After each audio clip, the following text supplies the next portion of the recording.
وبركاته. عليكم السلام ورحمة الله وبركاته. أنا بوشي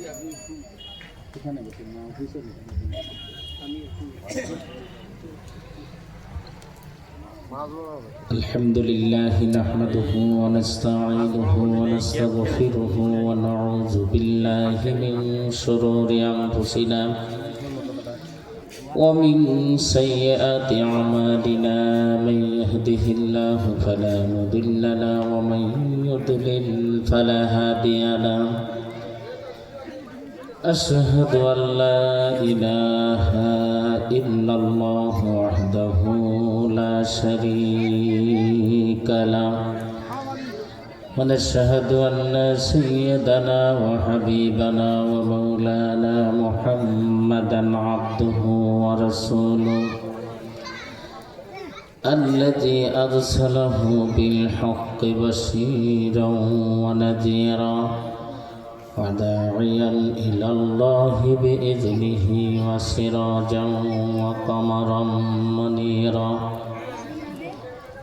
أما بعد فقد قال الله تعالى في كلامه المجيد وفرقانه الحميد সবাই আমার সাথে জবান খুলে পড়েন আউযু বিল্লাহি মিনাশ শাইতানির রাজিম বিসমিল্লাহির রহমানির রহিম ওয়াল আসর ইন্নাল ইনসানা লাফি খুসর ইল্লাল্লাযীনা আমানু وعملوا الصالحات وتواصوا بالحق وتواصوا بالصبر إن الله وملائكته يصلون على النبي يا أيها الذين آمنوا صلوا عليه وسلموا تسليما সকলেই আমরা জবান খুলে মহব্বতের সাথে দরুদ ইব্রাহিম পড়ব আল্লাহুম্মা সাল্লি আলা মুহাম্মাদিন ওয়া আলা আলি মুহাম্মাদ كما صليت على وعلى آل إبراهيم إنك حميد مجيد اللهم بارك على محمد وعلى آل محمد كما باركت على إبراهيم وعلى آل إبراهيم إنك حميد مجيد الحمد لله বেতারবন ঐতিহ্যবাহী এলাকা কুড়িগ্রাম জেলার নাগেশ্বরী উপজেলাধীন আলোকিত ভিতরবন এর আওতাধীন মোল্লাপাড়া কবরস্থানবাসীর উদ্যোগে বিশাল তাফসীরুল কোরআন মাহফিলে সম্মানিত সুযোগ্য অভিজ্ঞ সদরে মোহতারাম জনাব সভাপতি সাহেব সভাপতিত্ব করছেন আলহাজ ডাক্তার মোহাম্মদ আমজাদ হোসাইন মোল্লা বারাকাল্লাহু ফি হায়াতিহি। আমরা সকলে বলছি আমিন। আজকের মাহফিলের প্রধান তাফসীরকারক হাফেজ কারি মাওলানা মোহাম্মদ সোহাইব হুসাইন বিপ্লবী, আল্লাহ তাআলা মদহের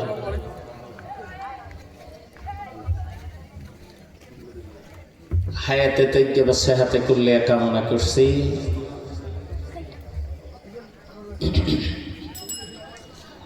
কোরআনের জন্য, ইসলামের জন্য আল্লাহ তাআলা মহোদয়কে কবুল করুন।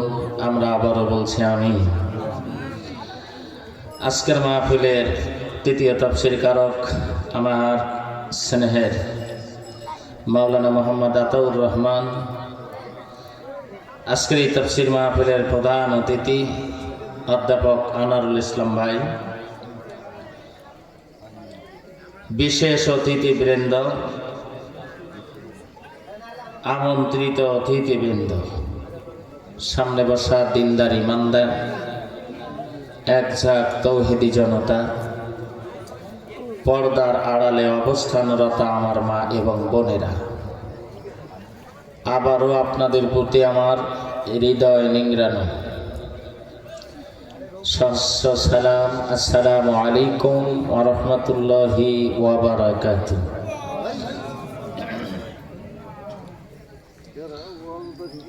প্রিয় ভিতরবনবাসী, আজকের এই মোল্লাপাড়া কবরস্থানের উদ্যোগে যে তাফসীর মাহফিল, এই মাহফিলের আঞ্জাম, মাহফিলের প্রস্তুতি, মাহফিলের কার্যক্রম দীর্ঘদিন থেকে চলে আসতেছে। আমার মনে হয় যেভাবে পোস্টার এবং মাইকিং বিভিন্নভাবে প্রচারণা করা হয়েছে, এতক্ষণ এই মাঠের মতো আমার মনে হয় আরো 10টা মাঠও জায়গা দিত কিনা সন্দেহ। কিন্তু এ বিষয়ের উপরে ইসলাম, দিন, ধর্ম, এ ব্যাপারে আমরা কেন জানি। আমি অন্য ধর্মাবলম্বীদের কথা বলবো না, শুধু যারা ঈমান মুসলমানের দাবিদার আমি তাদের কথাই বলবো। আমরা এই ব্যাপারে একটু অনীহা, উদাসীন, ঠিক কিনা কম? আর যদি দুনিয়াবি কিছু কাজ হতো, যেমন ধরে নেন, অনেকে বলে যে হুজুর আনুষঙ্গিক কিছু কথা আপনারা বলেন আলোচনার শুরুতে, যে কথাগুলি না বললেই নয়। আপনারা কিছুদিন আগে শুনেছেন, মাত্র কয়েকদিন আগেই শুনেছেন বা অনেকেই দেখেছেন, ভোগডাঙ্গা ইউনিয়ন পরিষদের পাশে এক বিশাল নৌকা প্রতিযোগিতা হয়েছে কি হয় নাই? সবাই জবান খুলে বলেন, কে কে দেখতে যান নাই একটু হাত তোলেন তো দেখি। আলহামদুলিল্লাহ, হাত না। আর কে কে দেখতে গেছেন একটু হাত তোলেন তো দেখি, একটু দেখতে চাই প্লিজ, মনে কিছু নেবেন না। আলহামদুলিল্লাহ, দেখার সংখ্যা বেশি, হাত নামান। কেন বললাম জানেন? মন খারাপ করবেন, রাগ করবেন? নৌকার প্রতিযোগিতা ভাই, যে নৌকা মাঝি ছাড়া চলে না, এই নৌকার প্রতিযোগিতা হয়। কথা কন না কেন? নৌকার কি প্রতিযোগিতা হয়? নৌকা কি নিজেই প্রতিযোগিতা করতে পারে মাঝি ছাড়া? সেখানে জোড়ায় জোড়ায় মাঝি বোটে নিয়ে তালে তালে হারমোনিয়াম, তবলার, ঢাক, ঢোলের বাজনায় বোর্ডে টানে কে আগে যাইতে পারে, তাই না? এতে দেখার জন্য হাজার হাজার নর এবং নারী ভিড় জমিয়েছিলেন। কথা বলেন, ওটার কি এত পোস্টারিং করা হয়েছে, এত মাইকিং করা হয়েছে, এরকম আয়োজন করা হয়েছে? না। সেখানে জনগণ যায়, পাবলিক দৌড়ায়, কি আগে জায়গা নেওয়া যায়? কথা কন না কেন?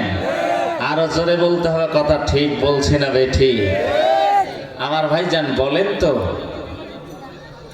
আমি শুরু থেকে বলবো, কোনো ঠেলাওয়ালা, কোনো দিনমজুর, কোনো রিক্সাওয়ালা, ভ্যানওয়ালা, অটোওয়ালা, এরপরে থেকে শুরু করে ডাক্তার, মাস্টার, ইঞ্জিনিয়ার, এরপরে হলো ওসি, এসপি, ডিসি থেকে শুরু করে এমনকি এই ভিতরবন্দ এলাকার সকল মসজিদ, আইম্মায়ে মাসাজিদ অর্থাৎ মসজিদের ইমামগণ, এই এলাকার সকল আলেমগণ, এই এলাকার সকল মুহাদ্দিস, সকল মুফতি, এদের মধ্য থেকে একজন কি বলতে পারছে নৌকা খেলা দেখতে গেলে নিঃসন্দেহে বেশক কোনো সন্দেহ নাই আল্লাহর সন্তুষ্টি সেখানে আছে?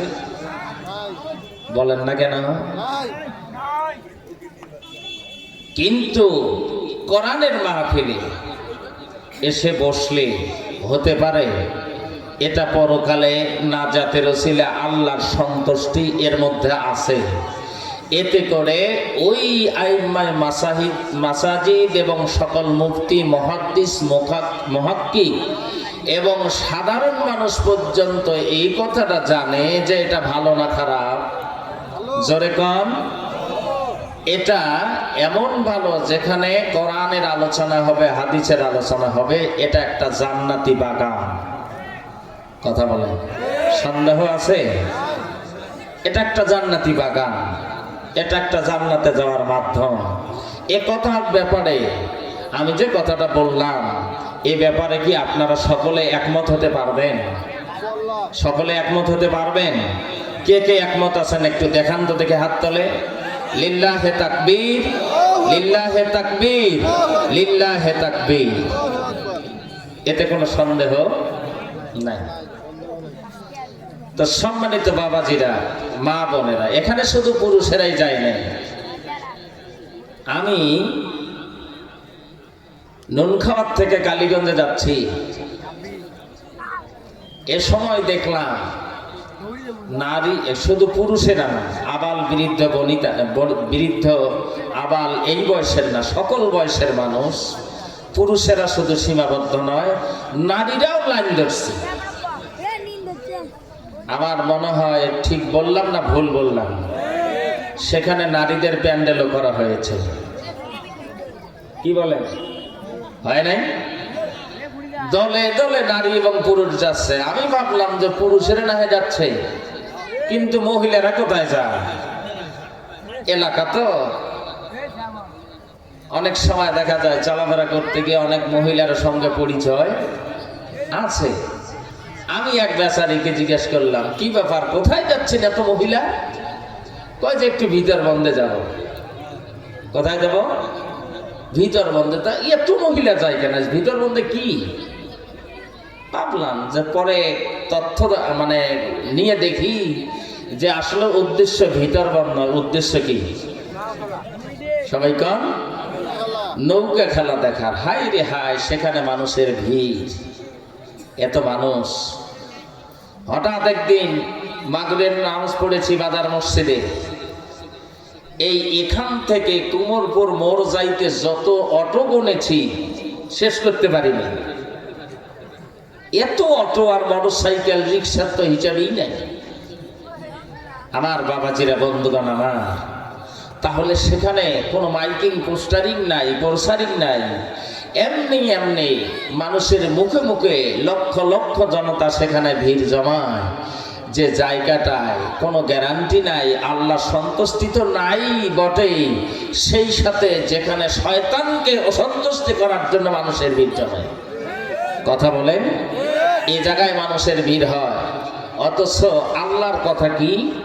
আল্লাহর কথা হচ্ছে, আমার আল্লাহ বলছেন তোমরা যাও, প্রতিযোগিতা করো, দৌড়াও, জোড়া দাও। আল্লাহ নিজে বলছেন, ওয়াসারিউ ইলা মাগফিরাতিন মির রাব্বিকুম। আল্লাহু আকবার। বান্দা দৌড়াও, প্রতিযোগিতা করো তোমার রবের দিকে গুনাহ মাফের জন্য আর জান্নাত লাভের আশায় দৌড়াও। সুবহানাল্লাহ বলেন। আল্লাহ দৌড়াইতে বলেন জান্নাতে যাওয়ার জন্য, গুনাহ মাফের জন্য, আর আমরা দৌড়ে জাহান্নাম পাওয়ার জন্য, শয়তানকে সন্তুষ্টি করার জন্য। কথা বলেন ঠিক কিনা? আমার বাবাজিরা, মাইকের সাউন্ড অনেক দূর দূরান্ত পর্যন্ত যাচ্ছে। প্রিয় এলাকাবাসী, ভিতরবন এক প্রকার বলা চলে আমার জন্মভূমির মতো, যদিও আমার জন্ম কালীগঞ্জ হয়েছে, কিন্তু আমার পরিচিত মুখ যেনারা আছেন তাদের মধ্যে অনেকেই এখনো ভাবেন যে আমার বাড়িটা ভিতরবন্দ ইউনিয়ন। কি বলেন, ঠিক কিনা? আমি এলাকার জন্য দোয়া করি, আল্লাহ তাআলা তুমি আমার এই এলাকাকে হেফাজত করো এবং সেই সাথে ইসলামের জন্য কবুল করো। সকলে বলে আল্লাহুম্মা আমিন। তো যাই হোক, যেনারা এসেছেন আজকের এই কোরআনের আলোচনা শুনবার জন্য, তাফসীর শুনবার জন্য, আপনারা খুশি না বেজা? সবাই খুশি? তাহলে এই খুশি করালেন কে বলেন? আল্লাহকে খুশি করালেন। আল্লাহ আমাদেরকে খুশি করালেন। সেই আল্লাহর গুণগান, আল্লাহর প্রশংসা করার দরকার আছে না? না, আমরা কি খুশি করতে পারবো? ইনশাআল্লাহ আমরা খুশি করব।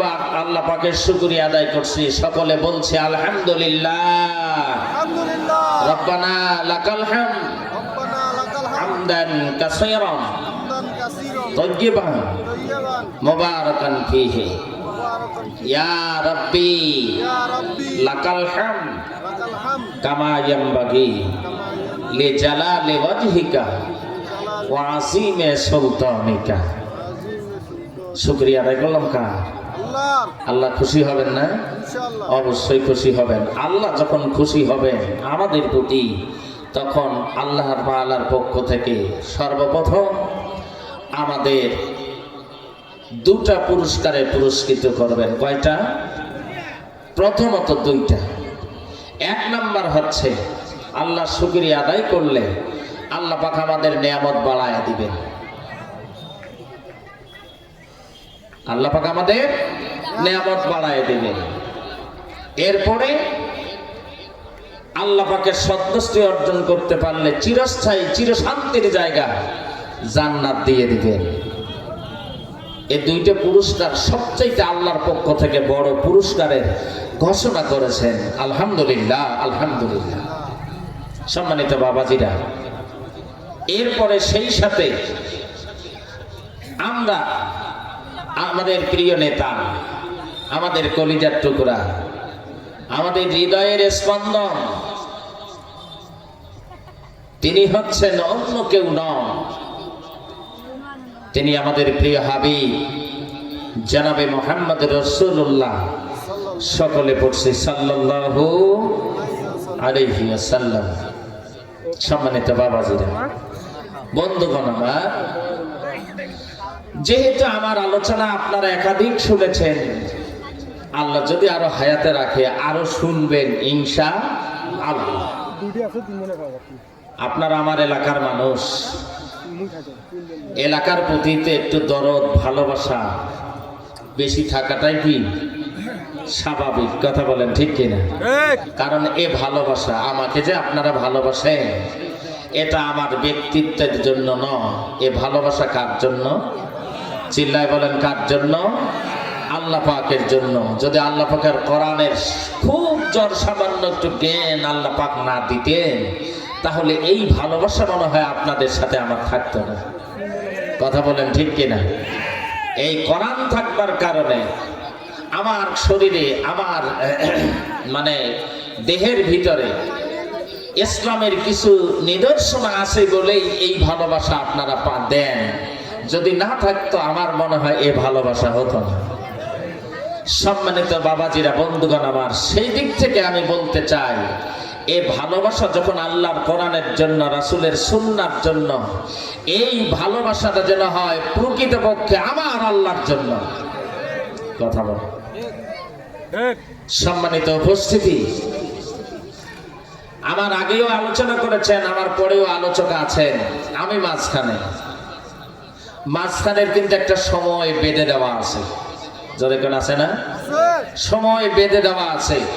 এই বেঁধে দেওয়ার সময়ের ভিতরে আমি আপনাদের সামনে আপনাদের দেওয়ার বরকতে, আল্লাহর অশেষ মেহেরবানিতে উপস্থিত হয়ে যে আলোচনার পটভূমি আমি নিয়েছি, যে আলোচনা করতে আমি চেয়েছি, সে আলোচনা করার মতো যোগ্যতা, সাহসিকতা, ইলম, কালাম, অতটুকু আমার নেই, তবে দোয়া চাই, আপনারা দোয়া করবেন আল্লাহ তাআলা তার এই নগণ্য গোলামকে তেলাওয়াতকৃত সূরা বা আয়াত, রাসূলের হাদিস থেকে যে আলোচনাগুলি করলে আপনারা বুঝতে পারবেন, মানতে পারবেন, এমন আলোচনা তুমি আমার মুখ থেকে বাইরে করে দাও। ওয়ামা তৌফিকি ইল্লা বিল্লাহ। আল্লাহ তাআলা তোমার কাছে ফরিয়াদ জানিয়ে, তোমার কাছে ভরসা রেখে আমি আমার মূল আলোচনার দিকে যেতে চাই। সময় দিবেন তো ইনশাআল্লাহ? ইনশাআল্লাহ। সকলে রাজি আছেন তো? মন খারাপ করবেন না কেউ। হ্যাঁ। সম্মানিত বাবাজিরা, তাফসীর করবেন প্রধান আলোচক, আমার পরে তার খোলা সময়, অনেক লম্বা সময় থাকবে। তিনি যতক্ষণ পারবেন ততক্ষণ আলোচনা আপনাদেরকে শোনাবেন। আমরা তার জন্য ধৈর্য ধরে থাকবো তো? ইনশাআল্লাহ। আল্লাহ তাআলা তুমি ওই পর্যন্ত আমাদেরকে কবুল করো। সকলে বলছে আমিন। আমিন। সম্মানিত উপস্থিতি, আমি আপনাদের সামনে পবিত্র কালামকে সামনে রেখে, কোরআনে হাকিম, কোরআনে মাজিদকে সামনে রেখে, কোরআনে মাজিদ 30টি পারা, 114টি সূরা, এর মধ্য থেকে খুব ছোট্ট একটি সূরা আমি আপনাদের সামনে তেলাওয়াত করেছি। ঠিক কিনা কোন? আমার আলোচনার দিকে আমি এগিয়ে যাচ্ছি। ছোট্ট সূরাটির নাম সূরাতুল আসর। কোন সূরা পড়েছি বলেন? যেহেতু এখানে দেওয়া আছে তাফসীর মাহফিল, ঠিক কিনা কোন? ফুলফিল তাফসীর অন্তত করতে না পারলেও আংশিক যেন কিছু করা যায়, আল্লাহ তুমি তৌফিক দান করো, বলি আমি। সূরা আসর তেলাওয়াত করেছি কোরআন শরীফে। সবচাইতে ছোট্ট যে সূরাগুলি আছে তার মধ্য থেকে ছোট্ট সূরা সমূহের মধ্যে এই সূরা আসর নামে একটি সূরা আছে।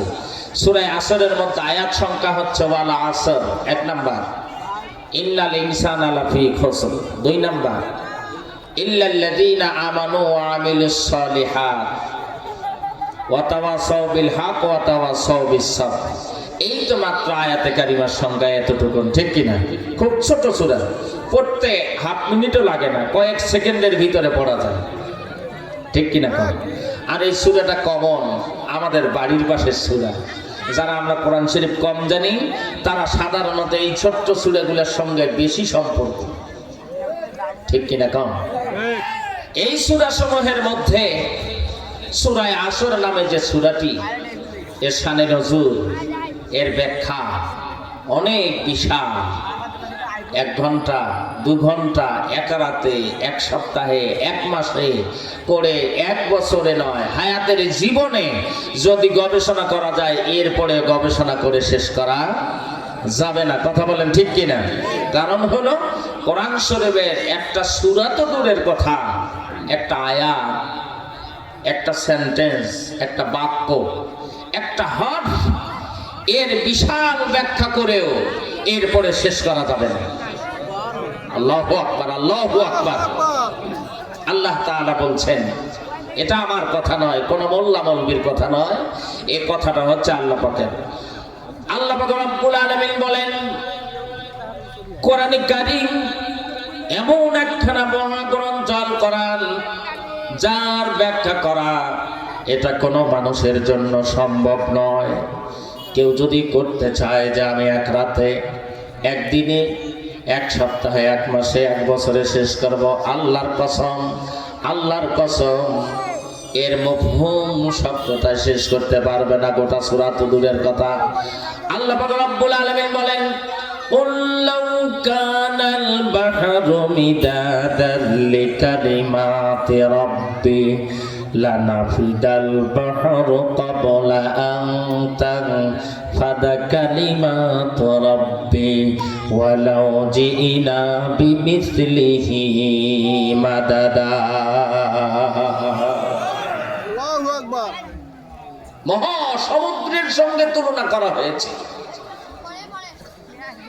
একটা সমুদ্র, মহাসমুদ্রের থেকে একটা সুই যদি এইভাবে, একটা সুচ যদি নিক্ষেপ করা যায়, আর এই সুচটা যদি উপরে তোলা যায়, সুচটার ভিতরে কতটুকু পানি আটবে, এতে করে দরিয়ার পানি বাড়বে না কমবে?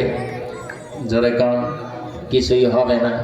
কোরআনুল কারীমের এই ছোট্ট হায়াত নিয়ে গবেষণা করে একটা হরফের আলোচনাও শেষ করা সম্ভব না। সুবহানাল্লাহ, আমার বাবাজিরা, এই জন্য মুফাসসিরিনে কেরাম কোরআনের ব্যাখ্যা করতে গিয়ে কোথায় বলেছেন, কোরআন শরীফের দিল হচ্ছে সূরাতুল ইয়াসিন। গোটা কোরআন শরীফে যা আছে সূরা ইয়াসিনের ভিতরে তা আছে। সূরা ইয়াসিনে যা আছে, আল্লাহু আকবার।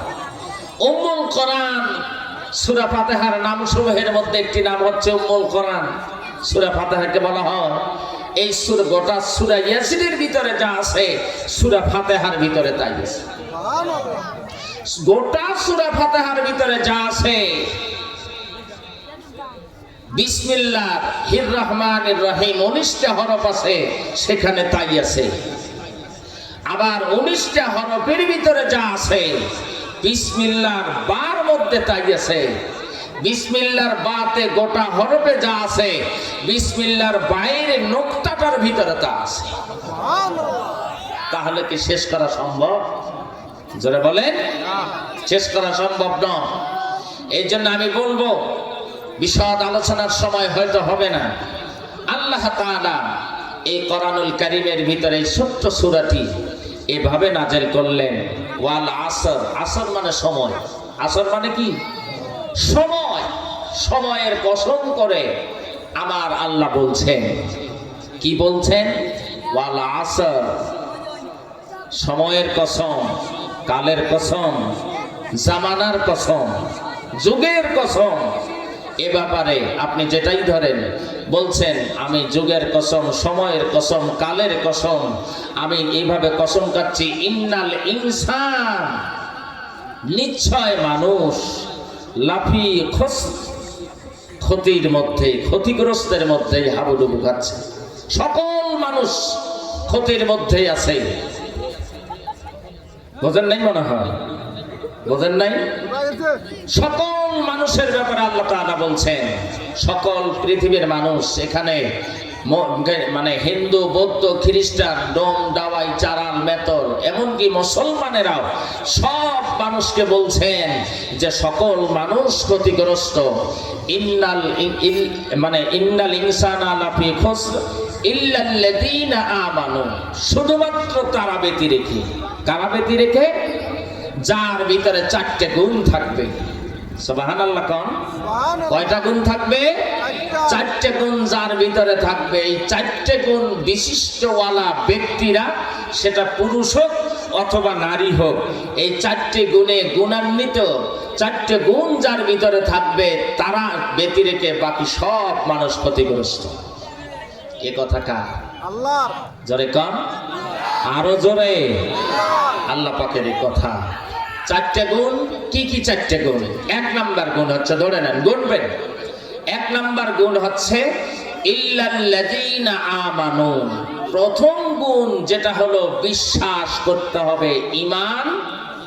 জোরে কোন, ঈমান আনতে হবে। এটা হলো 1 নাম্বার গুণ। 2 নাম্বার হলো ওয়া আমিলুস সালিহা। 2 নম্বরে কি? ওয়া আমিলুস সালিহা, আমলে সালেহা করতে হবে। 3 নাম্বার হচ্ছে ওয়া তাওয়াসাউ বিল হক, সত্যের উপরে প্রতিষ্ঠিত থাকতে হবে। 4র্থ নাম্বার হচ্ছে ওয়া তাওয়াসাউ বিস সাবর। কয়টা হলো? 4টে। ধৈর্য থাকতে হবে। তাহলে এই 4টে গুণ যার ভিতরে আছে, তারা ব্যতি রেখে সকল মানুষ ক্ষতিগ্রস্ত। এ কথা কার? আবার আল্লাহ পাক নাকি আমি মাওলানা রফিক সাহেব বললাম? আমার ফারুক ভাই বলছেন নাকি? আনিসুল ভাই? এ কথা আল্লাহ। তাহলে 4টে গুণ আজকের আলোচনা হবে। কয়টা গুণের উপরে? 4টা গুণের উপরে। 4টে গুণ যার ভিতরে আছে, তারা বাদ দিয়ে সবাই ক্ষতির ভিতরে, কোনো সন্দেহ নেই। চিৎকার করে বলেন ঠিক কিনা? 4টে গুণ যার নাই, আর যার ভিতরে 4টে গুণ আছে, আলাদা করা যাবে কি যাবে না? জোরে বলেন, আলাদা করা যাবে কি যাবে না? বুঝতে হবে। আপনাদেরকে আমি এতটুকু এলাকার মানুষ হিসেবে বলতে চাই, এলাকার ভাই হিসেবে, এলাকার সন্তান হিসেবে, আমরা 4টে গুণে গুণান্বিত হব। ইনশাআল্লাহ। পারবো? রাজি আছি? আমরা 4টে গুণের অধিকারী হব।